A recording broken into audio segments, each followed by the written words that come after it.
Bismillahirrahmanirrahim. Assalamualaikum warahmatullahi wabarakatuh.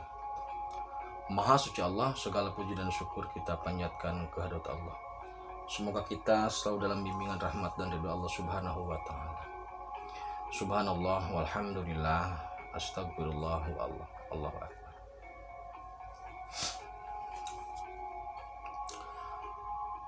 Kembali saya dari tim Raja Wali Nusantara. Kali ini akan membahas terkait dengan situasi terkini di Laut Selatan.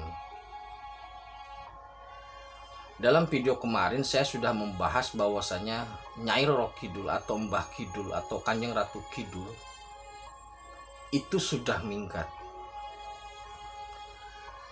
Jadi begini saudaraku ya.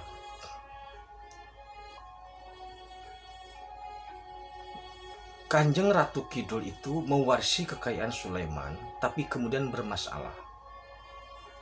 Kekayaan itu diselewengkan. Kemudian pada beberapa saat yang lalu terjadi pertempuran, akhirnya dia nyerah. Jadi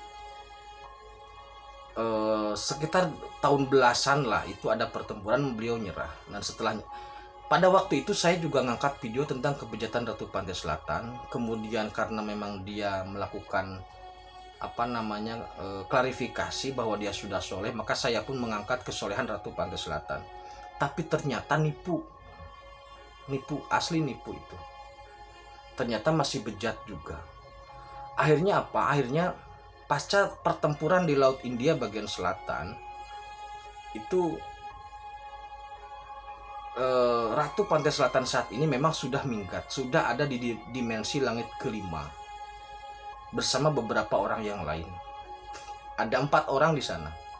Di sana ada 4 orang, termasuk Ratu Pantai Selatan dan anaknya kan 2, Blorong sama siapa saya lupa, satu lagi. Nah, dia hanya bertiga di Pantai Selatan itu, hanya 3 orang, Ratu Kidul atau Ratu Balkis dengan 2 anaknya, hanya bertiga.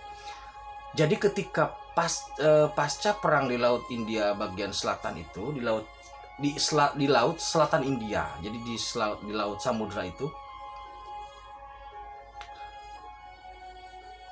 Ratu Kidul bersama penggawa-penggawanya, bersama anak-anaknya itu diangkat ke langit 5 ke dimensi iblis, digeser ke segitiga Bermuda.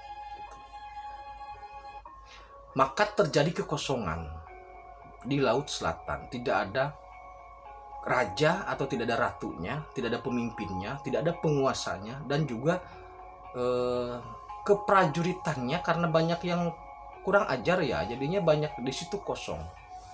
Nah, kita lari ke utara. Di utara itu, tepatnya di Pekalongan, itu juga ada penguasa Laut Utara, namanya Dewi Lanjar. Dewi Lanjar ini perempuan yang soleh. Jadi dia pengusaha yang kemudian masuk dalam dimensi siluman lah, gitu aja. Di Pekalongan itu sudah lumrah cerita terkait dengan para pekerja fisik biasa yang bekerja di Laut Utara. Pergi pagi pulang sore, dibayar dengan uang yang biasa itu. Nah, kemudian tapi karena terlalu kuatnya pengaruh dari selatan, Dewi Lanjar ini juga kalah pengaruh, akhirnya terlibat dengan kerusakan yang dilakukan oleh Ratu Pantai Selatan. Jadi Dewi Lanjar ini pada prinsipnya perempuan yang solehah gitu loh, yang masuk ke dalam dimensi itu. Jadi dia pengusaha murni sebenarnya, pengusaha batik tepatnya, pengusaha batik. Nah, kemudian karena di selatan itu kosong, maka ditawarkanlah kepada Dewi Lanjar untuk menjadi penguasa atau pemimpin atau ratu di Pantai Selatan. Apakah Dewi Lanjar menerima? Jawabannya ya. Karena memang dari dulu Dewi Lanjar sudah gerah dengan perilaku dan sikap yang ditontonkan atau yang diperlihatkan oleh Ratu Pantai Selatan. Gerah dia sebenarnya, tapi memang tidak punya kemampuan untuk melawan. Jadi kemampuan Dewi Lanjar untuk melawan Ratu Pantai Selatan tidak ada. Kalah jauh karena Ratu Pantai Selatan di backup Jenar juga. Gitu. Nah, jadi saat ini Ratu Pantai Utara atau Dewi Lanjar itu menjadi atau berkuasa juga di pantai di Laut Selatan. Jadi dia entah di Laut Selatan ini sebagai PLT atau permanen ya, tapi kayaknya kemungkinan besar permanen. Karena tidak ada makhluk atau ya makhluk yang mau memimpin Laut Selatan, tidak ada. Ditawarkan di langit tidak ada yang mau. Akhirnya ditawarkan ke Dewi Lanjar mau. Jadi saat ini yang memimpin Laut Selatan itu Dewi Lanjar. Jadi Dewi Lanjar merangkap dari Laut Utara dan juga Laut Selatan. Perlu saudaraku ketahui, Laut Selatan itu pengaruhnya itu bukan hanya Selatan Jawa ya. Itu pengaruhnya internasional, semua laut tapi dalam dimensi jin. Jadi kelasnya itu kelas jin itu untuk seluruh dunia. Jadi pengaruh Ratu Selatan itu seluruh dunia untuk dimensi jin. Terutama perempuan dulu yang dipengaruhi itu. Nah, dalam struktur kepengurusan SP, Dewi Lanjar itu merupakan juru bayar. Jadi ini saya mengingatkan kembali dalam video-video saya sebelumnya bahwasanya yang terkait dengan keuangan seorang SP atau IM atau M1 itu teknisnya kalau dulu pengatur anggarannya atau orang yang berkuasa untuk mengeluarkan anggaran sesuai dengan permintaan itu adalah Kanjeng Prabu Brawijaya V atau Sunan Lawu. Nah, dulu yang mengeluarkannya atau hartanya diambil dari selatan sebagian. Yang jaga pintu waktu itu masih Ratu Pantai Selatan atau Mbah Kidul. Namun kemudian karena ini ada update, maka kalau dulu juru bayarnya Dewi Lanjar juru bayar.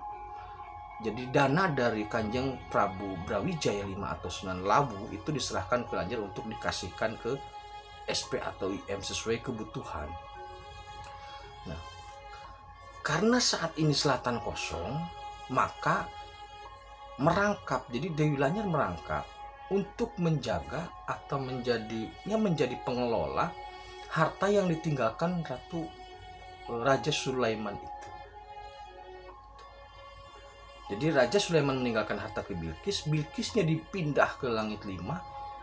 Dimensi jin itu langit 3 ya, langit 2 dan 3, 2 siluman 3 jin. Sedangkan iblis dimensi langit 5, dia ditarik ke sana. Nah, jadi sekarang karena Dewi Lanjar sudah di sana, maka secara ideologis sudah aman. Nanti secara perlahan karena aspek spiritnya sudah selesai, maka nanti perilaku manusia juga secara bertahap akan terbenahi dengan alamiah. Karena pengaruh dari selatan sudah tidak ada. Itu. Makanya bagi saudaraku yang masih bangga, yang masih main dengan Ratu Pantai Selatan, saya beritahu, saya informasikan sudah tidak ada. Di selatan sudah tidak ada. Sudah tidak ada. Sudah digeret semua, sudah minggat semua ke dimensi langit ke 5. Dengan semua pasukan yang dablek sudah dibawa semua ke sana. Yang ada sekarang di sana di selatan adalah Dewi Lanjar selaku penguasa Laut Utara yang juga merangkap sebagai penguasa Laut Selatan. Itu ada di sana. Jadi nanti komposisi untuk pendanaan atau untuk backup operasional seorang IM atau SP itu kerjasamanya antara Sunan Lawu dan Dewi Lanjar. Itu di dunia spiritnya. Jadi ketika memunculkan harta, itu bertanggung jawabnya adalah 2 orang itu. Sedangkan untuk mewujudkan harta dalam bentuk real, angka, itu yang bertanggung jawab adalah M1 dalam hal ini oleh Wongso Negoro. Jadi ada 2 aspek di situ. Itu ya. Jadi kerusakan ini sudah sudah selesai diperbaiki, walaupun efek ke fisiknya ini masih membutuhkan waktu, karena memang di fisik itu butuh fayakun, jadi membutuhkan waktu. Tapi insya Allah ke depan, karena spiritnya sudah selesai, metafisiknya sudah bersih, maka dampaknya pun akan terasa secara bertahap. Terima kasih atas perhatiannya. Tetap tingkatkan iman dan amal soleh. Assalamualaikum warahmatullahi wabarakatuh.